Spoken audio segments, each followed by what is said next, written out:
Somizi Mhlongo has finally broken his silence on the Mbongeni Ngema WhatsApp message issue. USomizi waveza-ke ukuthi uMbongeni Ngema wamsendela i-message before-ke ashone. He felt ukuthi-ke it was a special moment, wathi-ke uzoyishare-ke khona-ke laphana ku-Instagram. However, abantu azange-ke bayithathe kahle lento, becabanga ukuthi yena uyi-attention seeker. USomizi uthi uzamile-ke ukuthi athole, kodwa-ke abantu-ke bebile bemsendela wona-ke ama-messages. Wabona ukuthi kungcono ukuthi enze i-video echaza-ke ukuthi iphutha lenzeka kuphi.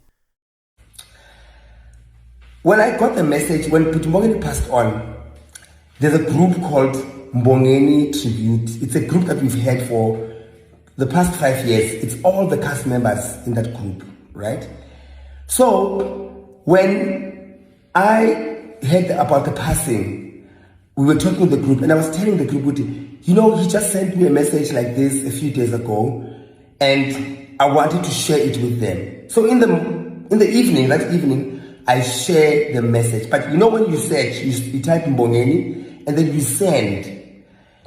There's a few Mbongenis that come, but because my mind was not okay, I just sent it to Mbongeni. The group didn't even get the message. Then I let it go. In the morning when I posted, I went to Mbongeni's message. And I sent the same message that I thought I'd sent to the group.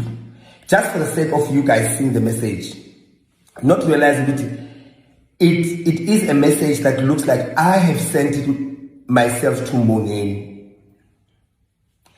I hope I'm making sense, and I'm never going to explain this again. But I get it why there was a huge uproar, and I am not that type, not at all. I was just sharing how special this message was and how amazing that it happened a few days before he passed on.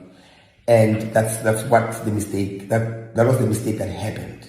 So whether you believe it or you don't, I second thing, me explain it again this time.